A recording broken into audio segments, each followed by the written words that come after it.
Hi friends, welcome back to our channel Easy Way to Learn English.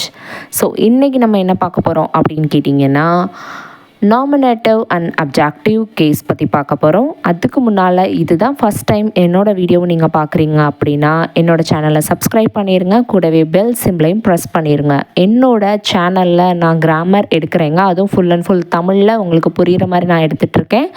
So வாங்க வீடியோக்குள்ளே போகலாம். Nominative case and objective case அப்படின்னு நான் சொன்னேன் இல்லையா, இதை நீங்கள் பல இடங்களில் கேட்டிருப்பீங்க, ஆனால் உங்களுக்கு புரியாமே இருந்திருக்கும். ஸோ இன்றைக்கி இந்த வீடியோ பார்த்ததுக்கப்புறம் கண்டிப்பாக உங்களுக்கு புரிஞ்சிருங்க. ஸோ ஃபஸ்ட்டு ஒரு எக்ஸாம்பிள் பார்த்துடலாம். John hit Tom. இதில் பாருங்களேன், ஜான் அப்படிங்கிற ஒருத்தர் என்ன பண்ணிட்டாராம், டாமை அடிச்சிட்டாரு, ஏதோ ஹிட் பண்ணிட்டாரு அப்படின்னு சொல்லியிருக்காங்க. இதில் ஒரு விஷயத்தை செய்யக்கூடியவங்க யார்? ஜான். இந்த இடத்துல ஹிட்டுங்கிறது ஒரு வேர்ப், ஒரு ஆக்ஷன் வேர்டு இருக்குது. ஒரு சென்டென்ஸை நம்ம எடுத்துக்கிட்டாலே ஒரு ஆக்ஷன் வேர்டு இருக்க தானங்க செய்யும். ஆக்ஷன் வேர்டு இல்லாமல் நம்மளால் எந்த சென்டென்ஸையுமே மேக் பண்ண முடியாது. ஸோ ஒரு சென்டென்ஸுன்னு இருந்தால் அதில் கண்டிப்பாக ஆக்ஷன் வேர்டு இருக்கும். ஸோ அப்படி ஒரு ஆக்ஷன் வேர்டு இருக்குன்னா அதை செஞ்சது யாராக ஒரு ஆளாக இருப்பாங்க தானே. ஸோ அந்த ஆளை தான் என்ன சொல்கிறாங்க அப்படின்னா சப்ஜெக்ட் ஆஃப் த சென்டென்ஸ் அப்படின்னு சொல்கிறாங்க. அந்த மாதிரி இருக்கக்கூடிய சென்டென்ஸில், அதாவது நான் சொன்ன ஃபஸ்ட்டு சென்டென்ஸ் இருக்கு இல்லையா, ஜான் ஹிட் டாம், இதில் ஜான் அப்படிங்கிறவங்கள தான் நாமினேட்டிவ் கேஸ் அப்படின்னு சொல்கிறாங்க. ஸோ ஏன்னா அவர் தான் டூயர் ஆஃப் த ஆக்ஷன். டூனா செய். யார் இங்கே ஆக்ஷனை செஞ்சுருக்கா? ஜான் தான் ஆக்ஷனை செஞ்சுருக்காங்க. ஸோ இந்த இடத்துல டூயர் ஆஃப் த ஆக்ஷன் யாருன்னு கேட்டிங்கன்னா ஜான்ங்கிறது பதிலாக வரும்.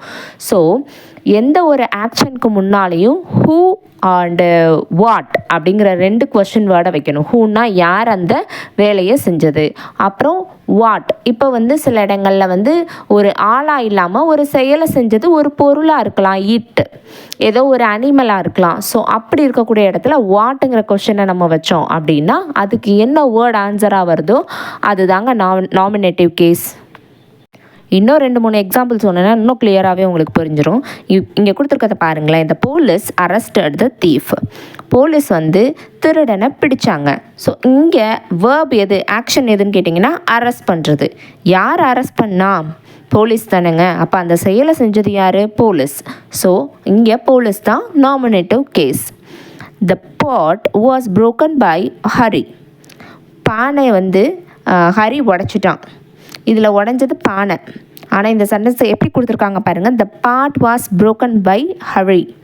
இந்த பானை ஹரியால் உடைக்கப்பட்டது அப்படின்னு கொடுத்துருக்காங்க. இதில் எது டூவர் ஆஃப் த ஆக்ஷனாக இருக்குது? சப்ஜெக்டாக எது இருக்குது? பாட். ஸோ அதனால் இங்கே பாட்டுங்கிறது நாமினேட்டிவ் கேஸ். தேர்ட் சென்டென்ஸ் பாருங்களேன். He bought a digital watch. யார் டிஜிட்டல் வாட்சை வாங்கினது? அவன், ஹீ. ஸோ அந்த ஹீங்கிற வேர்டு தான் இங்கே சப்ஜெக்ட். ஸோ சப்ஜெக்டாக எது வருதோ அதுதான் நாமினேட்டிவ் கேஸ். இப்போது இந்த சென்டென்ஸ் பாருங்களேன். Krishna went to Varanasi. யார் வாரணாசிக்கு போனா? கிருஷ்ணா. ஸோ ஹூங்கிற கொஷனை நீங்கள் கேட்டிங்கன்னா கிருஷ்ணாங்கிறது பதிலாவது. ஸோ கிருஷ்ணா தான் நாமினேட்டிவ் கேஸ். நெக்ஸ்ட் ஒன் பாருங்கள். த பஜார் இஸ் ஃபுல் ஆஃப் பீப்புள். எது ஃபுல் ஆஃப் பீப்புளாக இருக்குது? இந்த இடம் ஃபுல்லாக பீப்புளாக இருக்காங்க. எந்த இடம் அப்படின்னு கேட்டிங்கன்னா what is full? The bazaar. So அந்த இடத்துல வாட்டுங்கிற கொஷனை நம்ம கேட்கணும். ஸோ ஒரு ஆள் பதிலாக வேணும்னா ஹூங்கிற கொஷனை கேட்போம். அதே ஒரு பொருள், ஒரு இடம் பதிலாக வேணும்னா அங்கே வாட்டுங்கிற கொஷனை நம்ம கேட்கணும். Gandiva was the name of Arjun's bow. இங்கே பாருங்களேன், அர்ஜுனோட போ, அவன் கையில் வச்சுருந்த வில்லோட பேர் என்ன அப்படின்னு தெரியுமானா காண்டிவா. ஸோ இந்த இடத்துல வாட் வாஸ் த நேம் அப்படிங்கிற கொஸ்டின் கேட்டோம்னா காண்டிவாங்கிறது பதிலாக வருது. So nominative case Gandiva. He bought a quartz watch. Who bought? He. So ஹீங்கிறது தான் இங்கே nominative case. So nominative case படிக்கும்போது யாருக்குமே எந்த கன்ஃபியூஷனுமே வராது. அதே மாதிரி உங்களுக்கும் வந்திருக்காதுன்னு நினைக்கிறேன். ஸோ இங்கே பாருங்களேன், இங்கே கொடுத்துருக்க எக்ஸசைஸ் பண்ணி பார்க்கலாம். இதில் நாமினேட்டிவ் கேஸை பிக் பண்ண சொல்லியிருக்காங்க. நான் ஜஸ்ட் அண்டர்லைன் பண்ணியிருக்கேன். அதெல்லாம் கரெக்டு தானா ஒருக்கா செக் பண்ணிக்கலாம். First one, Lakshmi last her ring. Lakshmi. Gopal wants to go home. Gopal. The mosquitoes causes malaria. The mosquito. Malaria kills people. Malaria. Milk is the best food. Milk. Kolkata stands on the bank of Hooghly. Kolkata. The lazy boy was punished. The lazy boy. So இங்கே பாருங்களேன், lazy பாய்னு வந்திருக்கு. So அப்ஜெக்டிவே நம்ம சேர்த்துக்கணும் சப்ஜெக்டில். Actually பேசிகிட்டு இருக்கிறது பாயை பற்றி தான். அவன் எப்படிப்பட்ட பையன்? லேசியான பையன். ஸோ அந்த பையனை பற்றி வரக்கூடிய டிஸ்கிரிப்ஷனையும் நம்ம நாமினேட்டிவ் கேஸில் தான் சேர்த்துக்கணும். The collector often visits this village. Collector. The foolish old crow tried to sing. The foolish old crow. So இந்த இடத்துல ரெண்டு அட்ஜெக்டிவ்ஸ் யூஸ் பண்ணியிருக்காங்க, foolish and old. ஸோ ரெண்டையுமே நாமினேட்டிவ் கேஸில் சேர்த்துக்கணும். I have read about Nurjahan. இதில் பாருங்களேன், ஐ. ஸோ சப்ஜெக்ட் வந்து ஒரு நேவாக தான் இருக்கணும்னு இல்லைங்க, அது வந்து ப்ரனவுனாகவும் இருக்கலாம். ஹீ ஷீ இட், இல்லைனா யூ, ஐ, அந்த மாதிரி எதுவாக வேணாலும் இருக்கலாம். Few cats like cold water. இங்கே பாருங்கள், few cats. You work hard, you. I ate some rice, I. The tonga fell into the ditch, the tonga. So டாங்காங்கிற வேர்டு உங்களுக்கு நியூவாக தெரிஞ்சதுன்னா, அந்த குதிரையை கட்டி இழுத்துட்டு போகிற வண்டியை தான் வந்து டாங்கா அப்படின்னு சொல்லுவாங்க. He tight a glorious death, இதில் ஹீ. ஸோ நாமினேட்டிவ் கேஸ் உங்களுக்கு கிளியராக புரிஞ்சிருக்கும்னு நினைக்கிறேன். அப்ஜெக்டிவ் கேஸ்னால் என்னென்னு பார்த்துருவோம் வாங்க. இங்கே கொடுத்துருக்காங்க ஒரு 3 சென்டென்சஸ், அதை வாசித்து பார்த்துடலாம். ஹரி ஸ்டக் ராமா. இதில் பாருங்களேன், ஹரி அப்படிங்கிறது டூயர் ஆஃப் த ஆக்ஷன். அவன் என்ன பண்ணான்? ஸ்ட்ரைக்கோட பாஸ்ட் டென்ஸ் தான் ஸ்ட்ரக். அவன் வந்து பலமாக தாக்குனான், அடித்தான் அப்படின்னு சொல்லலாம். யாரை அடித்தான்? ராமாவை. whom did Hari strike? Hari வந்து யாரை போய் தாக்குனா? ராமா. ஸோ இந்த இடத்துல ராமா அப்படிங்கிறது தான் அப்ஜெக்டிவ் கேஸ். அதாவது அந்த ஆக்ஷன் யார் மேலே பாசஸ் ஓவர் ஆகுதோ, யார் வந்து அந்த ஆக்ஷனை ரிஃப்ளெக்ட் பண்ணுறாங்களோ, வாங்கிக்கிறாங்களோ, அவங்க தான் அப்ஜெக்டிவ் கேஸ் அப்படின்னு சொல்கிறாங்க. சில நேரங்களில் அவங்கள வந்து அக்யூசேட்டிவ் கேஸ் அப்படின்னு சொல்கிறாங்க. இந்த objective case and accusative case வந்து சில நேரங்களில் ப்ரனவுனாகவும் இருக்கலாம். செகண்ட் சென்டென்ஸ் ரீட் பண்ணி பார்த்தீங்கன்னா புரியும். He teachers me. அவன் எனக்கு சொல்லி கொடுத்தான். இதில் டூயர் ஆஃப் த ஆக்ஷன் அவன். Action word teachers. அவன் எனக்கு சொல்லி கொடுத்தான். ஸோ அந்த ஆக்ஷனை ரிசீவ் பண்ணுறது யார்? Me. So whom does he teach? அவன் யாருக்கு சொல்லி கொடுத்தான்? எனக்கு. அவன் யாரை தாக்குனா? யாரைங்கிற கொஸ்டின் நம்ம ரிப்பீட்டடாக கேட்டுகிட்டே இருக்கிறோம். ஸோ அந்த மாதிரி கொஸ்டினுக்கு எது ஆன்சராக வருதோ அதுதான் அப்ஜெக்டிவ் கேஸ். தேர்ட் சென்டென்ஸ் பாருங்களேன். He through a stone. அவன் ஒரு கல்லை எறிஞ்சான். அவன் எதை எறிஞ்சான்? ஒரு கல்லை. ஸோ அந்த இடத்துல வாட் டிட் ஹீ த்ரோ? அவன் எதை எறிஞ்சான்? அ ஸ்டோன். அப்போ அ ஸ்டோன்கிறது ஆன்சராக வருது இல்லைங்களா?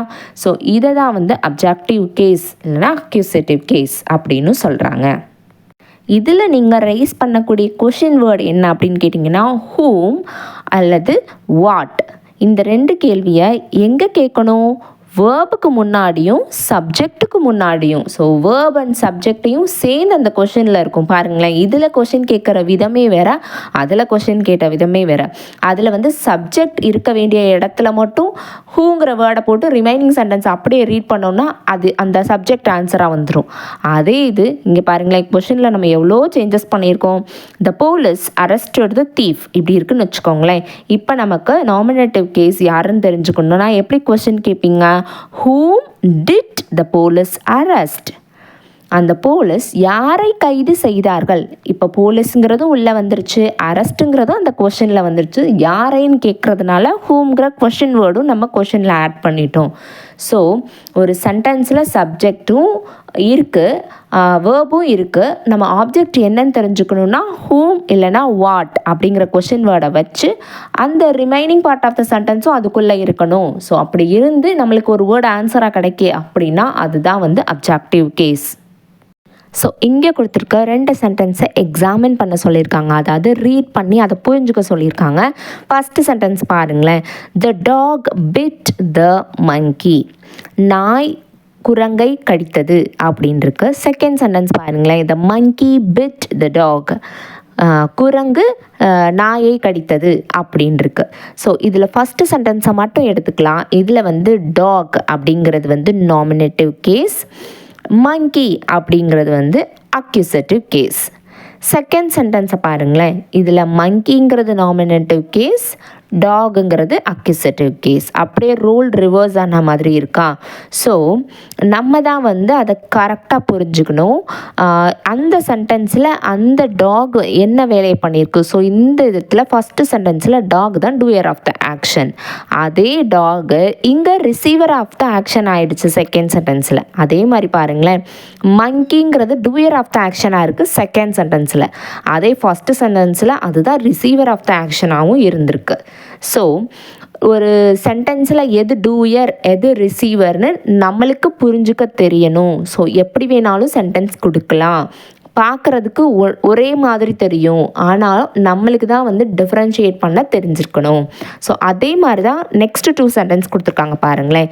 He struck me, I struck him. இதில் ஃபஸ்ட்டு சென்டென்ஸ் பாருங்கள், அவன் என்னை தாக்குனா நான் அவனை தாக்குனேன். இதில் ஃபஸ்ட்டு சென்டென்ஸில் ஹீங்கிறதான் டூயர் ஆஃப் த ஆக்ஷன், அவன் தான் நாமினேட்டிவ் கேஸ். மீ இந்த இடத்துல நான் தான் ரிசீவ் பண்ணுறேன் அந்த ஆக்ஷனை, அதனால நான் வந்து அப்ஜெக்டிவ் கேஸில் இருக்கிறேன். இதே செகண்ட் சென்டென்ஸில் பாருங்களேன், நான் டூயர் ஆஃப் த ஆக்ஷன் ஆகிட்டேன், ஐ ஸ்டக் ஹிம். ஸோ அவன் வந்து ஹிம்முங்கிற வேர்டிங்க வந்து அக்யூசேட்டிவ் கேஸ் ஆகிடுது, ஏன்னா அவன் ரிசீவ் பண்ணுறான். ஸோ ப்ரனவுன்ஸ் சேஞ்ச் ஆகுது, பட் நம்ம தான் வந்து எது நாமினேட்டிவ் அண்டு எது வந்து அப்ஜெக்டிவ்ங்கிறத புரிஞ்சுக்கணும். ஸோ இந்த 2 சென்டென்ஸும் மேலே கொடுத்துருக்க 2 சென்டென்ஸும் பார்க்குறதுக்கு ஒரே மாதிரியாக இருந்தாலும் மீனிங்கில் டிஃப்ரென்ஸ் இருக்குது அப்படின்னு சொல்லியிருக்காங்க. ஸோ இது உங்களுக்கு புரிஞ்சிருச்சுன்னா எக்ஸசைஸ் 2 வந்து ஈஸியாகவே நீங்கள் பண்ணிடுவீங்க. இதில் கொடுத்துருக்க 7 சென்டென்ஸில் நம்ம என்னதை பிக் பண்ணணும் அப்படின்னா, அப்ஜெக்டிவ் கேஸ் எது அப்படிங்கிறத பிக் பண்ணணும். அது வந்து நவுனாகவும் இருக்கலாம், ப்ரொனவுனாகவும் இருக்கலாம். இப்போ ஃபஸ்ட்டு சென்டென்ஸ் பாருங்களேன், ஹீ செல்ஸ் வேஷஸ். இதில் அவன் செல் பண்ணுறான், ஏதோ விற்கிறான். அவன் எதை விற்கிறான் அப்படின்னு கேட்டிங்கன்னா வேஷஸ். ஸோ இதில் இதுதான் objective case. Second one, the mongoose eats snakes. இதில் வந்து மங்கூஸ் எதை சாப்பிடும்? ஸ்னேக்ஸை.